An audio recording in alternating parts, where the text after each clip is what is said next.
नमस्ते सबैजनालाई। आज हामीहरू सोल्भ गर्ने cash flow statement using indirect method यो रहेको छ हाम्रो 274 पेज नम्बरमा। Cash flow statement using indirect method. यहाँ इन्कम स्टेटमेन्ट दिएछ अनि 273 पेज नम्बरमा यहाँ ब्यालेन्स सिट दिएको छ। सोल्भ गर्नु पूर्व पहिला एउटा नियम थाहा हुनु पर्यो हामीलाई। एसिस्ट इफ एसिस्ट इन्क्रिज हुन्छ भने क्याश के हुन्छ? डिक्रिज। इफ एसिस्ट डिक्रिज हुन्छ भने क्याश के हुन्छ? इन्क्रिज। त्यस्तै लायबिलिटीमा लायबिलिटीज इन्क्रिज हुन्छ भने क्याश इन्क्रिज। यहाँ डाइरेक्ट रिलेसन हुन्छ के, यहाँ उल्टो तर यहाँ सुल्टो रिलेसन, डाइरेक्ट रिलेसन। अनि लायबिलिटीज डिक्रिज हुन्छ भने क्याश पनि डिक्रिज हुन्छ। सिम्पल। ल त्यसको फर्मेटमा जाउँ। यहाँ लेख्ने क्याश फ्लो स्टेटमेन्ट अन्डर कुन मेथड हो? Indirect method. यहाँ लेख्ने अन्डर इन्डाइरेक्ट मेथड। सिम्पल। यहाँ लेख्ने हामीहरू पार्टिकुलर्स डिटेल्स अनि एमाउन्ट। सबैभन्दा पहिला के कुरा राख्ने इन्डाइरेक्ट मेथडमा? नेट इन्कम आफ्टर ट्याक्स या आफ्टर डिभिडेन्ड। ठिक छ।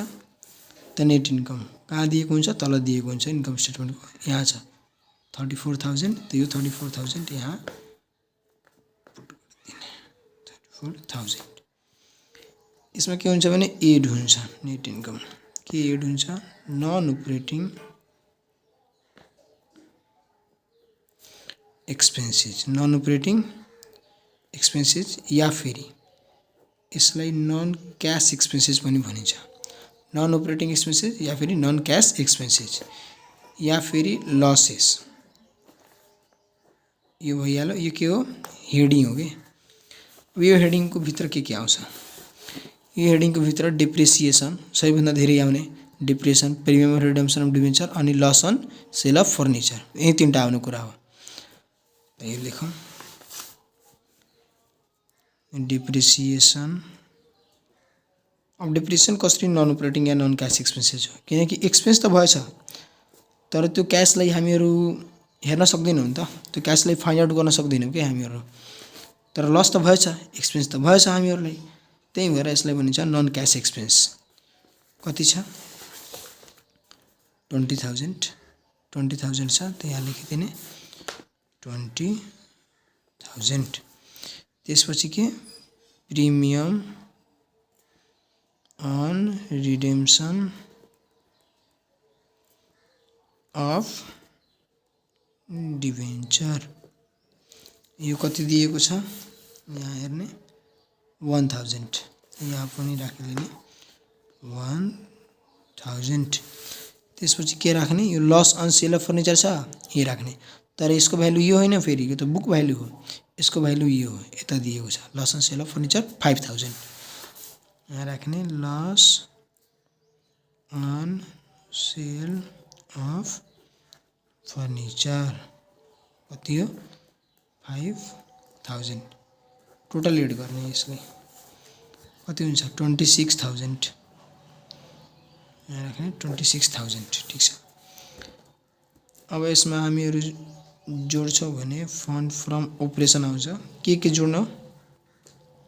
हामीहरूलाई यसमा जोड्नुपर्छ नेट इन्कम, जुन माथि आएको छ नि नेट इन्कम। यसमा यो नन अपरेटिङ एक्सपेन्सेस, यो सबै जोडिदिन्छ भने के आउँछ? हाम्रो फन्ड फ्रम अपरेसन आइहाल्छ। 34 अनि 26 कति हुन्छ?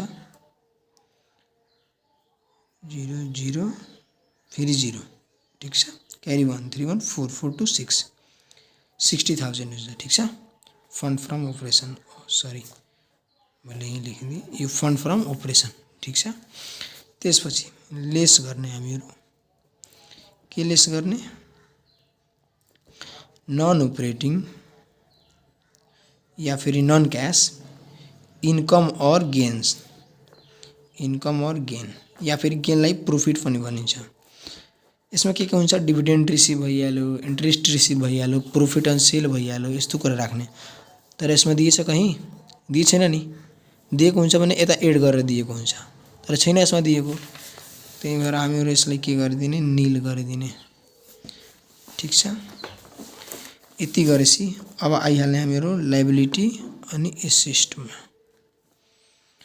लाइबिलिटी अनि एसेस्टमा हाम्रो यो नियम काम लाग्छ अब। ठिक छ, लाइबिलिटी अनि एसेस्ट हेर्नको लागि यता आउने अनि तल दिएको छ, यो हो लाइबिलिटी अनि एसेस्ट यो क्वेसनको। ठिक छ, यसमा हेरौँ लाइबिलिटी अनि एसेस्ट। सबैभन्दा पहिला कुरा यसमा हेर्ने करेन्ट, के करेन्ट लाइबिलिटीहरू।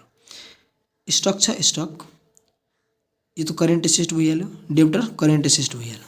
करेन्ट लाइबिलिटी क्रेडिटर भइहाल्यो, ब्याङ्क ओभरड्राफ्ट भइहाल्यो। यही कुरा हेर्नु छ। सेयर क्यापिटल, डिबेन्चर यो सबै हेर्नु छैन, यो त फाइनेन्सिङ एक्टिभिटिजको कुरा हो। सबैभन्दा पहिला करेन्ट एसेस्टमा हेरौँ। ठिक छ, स्टक दिएको छ, करेन्ट एसेस्ट के हो, मिन्स स्टक के हो, करेन्ट एसेस्ट हो नि। त एसेस्ट इन्क्रिज हुन्छ भने क्यास डिक्रिज, डिक्रिज हुन्छ भने क्यास इन्क्रिज। त हेरौँ 5th इयरमा कति थियो स्टक, 1,80,000। 6th इयरमा कति भइहाल्यो, 2 लाख। इन्क्रिज भयो कि भएन? त एसेस्ट इन्क्रिज हुन्छ भने क्यास डिक्रिज हुन्छ। त म यहाँ एड गरेछु, अहिले एडमा लेख्दैन, यसलाई लेसमा लेख्छु। ठिक छ, फेरि आउँ डेब्टर, आउँ डेब्टर पनि एसेस्ट हो नि हाम्रो। त डेब्टर कति छ, 1,30,000 पहिला थियो 5th इयरमा, तर 6th इयरमा कति भइहाल्यो, 1,20,000। यो डिक्रिज भएछ नि। त एसेस्ट डिक्रिज हुन्छ भने क्यास इन्क्रिज हुन्छ। त इन्क्रिज हुन्छ भने एड हुन्छ। त यहाँ लेखौँ डिक्रिज इन डेब्टर्स। डेब्टर्स के भइहाल्यो, डिक्रिज भइहाल्यो।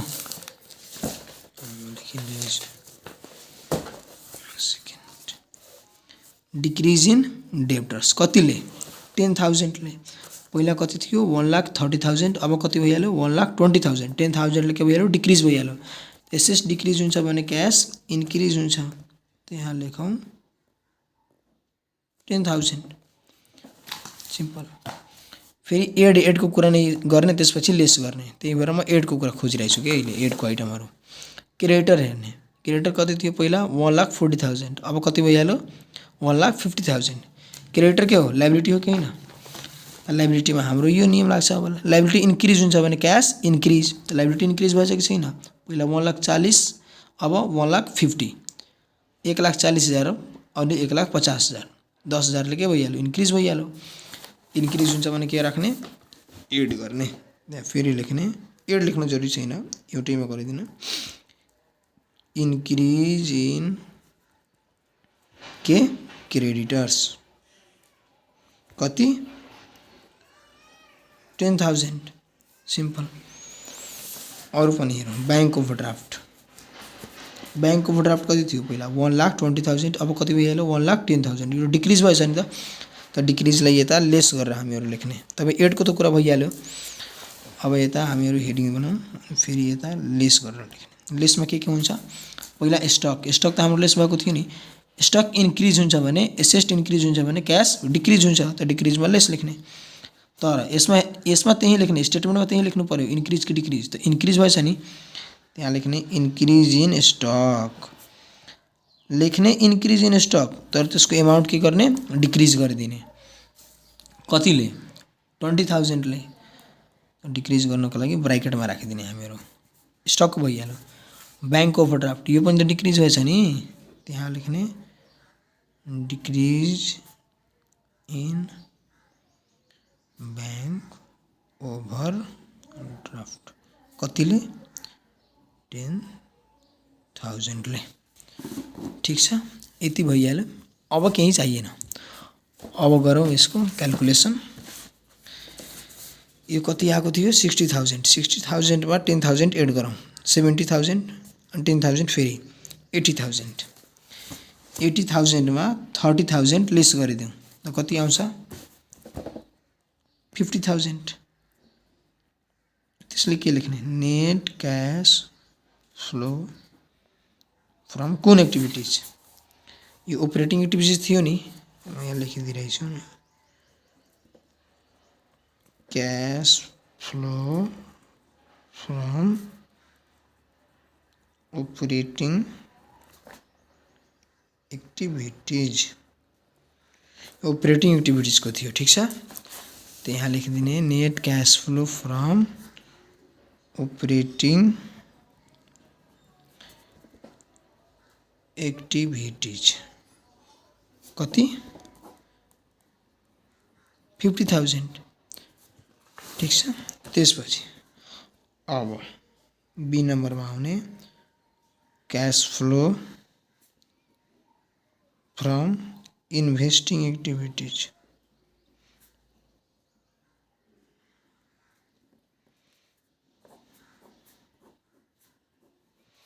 Cash flow from investing activities इन्भेस्टिङमा के दिएको छ फर्निचर दिएको छ अनि अर्को ल्यान्ड दिएको छ। जब यहाँ ब्यालेन्स सिटमा दिएको हुन्छ अनि एडिसनल इन्फर्मेसन पनि दिएको हुन्छ भने एडिसनल इन्फर्मेसनलाई नै हेर्ने ब्यालेन्स सिटलाई नहेर्ने।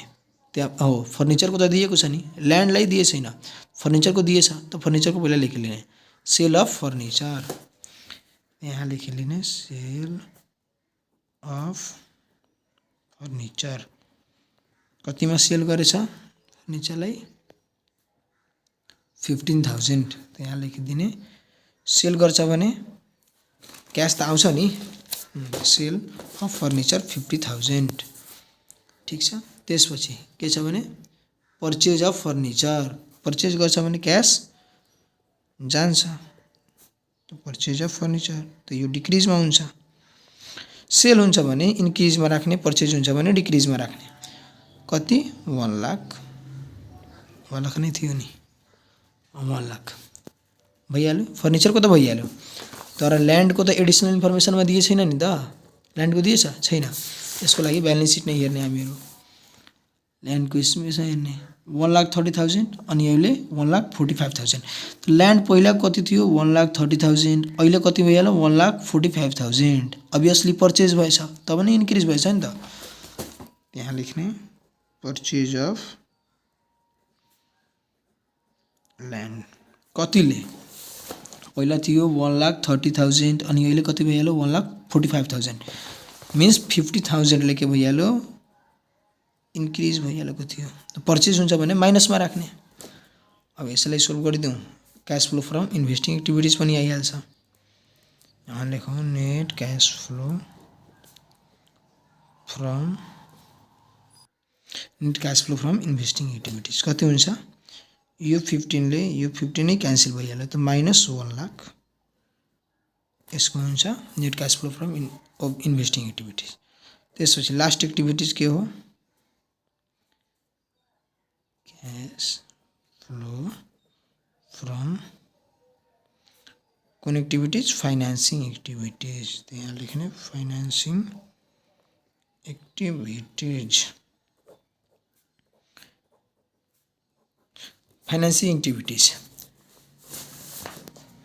यसमा हेर्ने सबैभन्दा पहिला शेयर क्यापिटल के छ इस्यु छ कि छैन इन्क्रिज छ भने यसलाई लेख्ने इस्यु अफ शेयर क्यापिटल जब पनि इन्क्रिज हुन्छ भने यहाँ इस्यु लेख्ने कतिले पहिला 2 लाख अहिले 3 लाख कतिले 1 लाखले प्लस गरिदिने सिम्पल। त्यसपछि डिभेन्चर पहिला कति थियो 1,50,000 अहिले कति भइहाल्यो 1,30,000 घट्यो कि घटेन तर यसलाई डिक्रिज नलेख्ने यसलाई लेख्ने रिडेम्सन अफ डिभेन्चर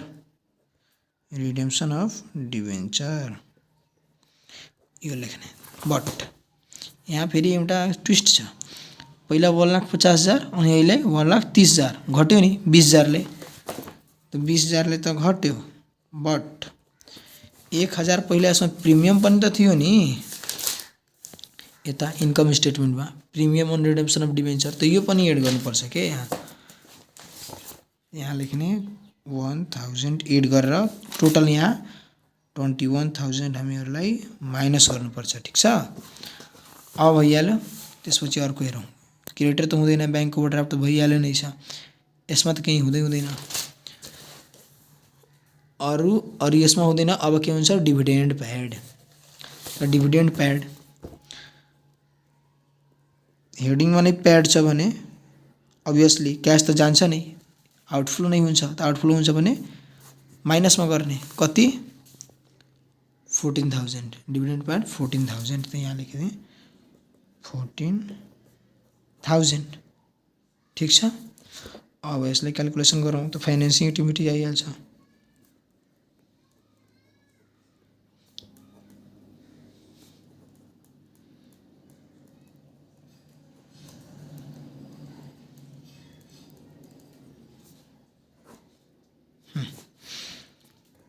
इन्क्रिज कतिमा थियो 1 लाखले, अनि यो कति भइहाल्यो, यो भइहाल्यो 35,000। त 1 लाखबाट 35,000 जान्छ भने 65,000 ठिक छ। दुवै तीनटै एक्टिभिटिजको सम आइहाल्यो कि आएन, नेट आइहाल्यो। अब हामीहरू लेख्ने यहाँ net change in cash and cash equivalent, net change in cash equivalent. यो गर्नको लागि के गरिदिने A plus B plus C, तीनटै एक्टिभिटिजको नेट भ्यालुलाई के गरिदिने एड गरिदिने। अपरेटिङको कहाँ छ हाम्रो यो भ्यालु, अपरेटिङको प्लस यो भ्यालु प्लस यो भ्यालु एड गरिदिन्छ भने net change in cash and cash equivalent आउँछ। त्यहाँ म यहीँ गरिदिन्छु रफली कति हो अपरेटिङ एक्टिभिटिज 50,000। त यहाँ लेख्ने 50,000 माइनस 1 लाख अनि यो प्लस 65,000 यही त हो नि। 50,000 अपरेटिङको गरिदिने माइनस 1 लाख इन्भेस्टिङको यहाँ गरिदिने अनि 65 फाइनेन्सिङको यो गरिदिने त कति आउँछ 15,000 आउँछ। यो आएपछि यहाँ एड गरिदिने ओपनिङ क्यास ब्यालेन्स, के एड गरिदिने ओपनिङ क्यास ब्यालेन्स। यो कहाँ दिएको हुन्छ, यो दिएको हुन्छ हाम्रो ब्यालेन्स सिटमा। त ब्यालेन्स सिटमा हेर्ने ब्यालेन्स सिटमा यहाँ दिएको हुन्छ के क्यासमा यो ओपनिङ हो अनि यो क्लोजिङ हो, यति नै आउनु पर्यो कि जोडेर। त ओपनिङ कति छ 1,10,000 यहाँ लेखिदिने ओपनिङ क्यास ब्यालेन्स 1,10,000। त यो एड गर्छौँ भने के आउँछ हाम्रो फाइनल एन्सर आउँछ क्लोजिङ क्यास ब्यालेन्स कति आउँछ 1,25,000 which is our final answer of cash flow. यति नै हुन्छ 1,25,000। क्लोजिङ क्यास ब्यालेन्समा हेरौँ क्यासमा लास्टमा छ 1,25,000 एन्ड यो हाम्रो फाइनल एन्सर।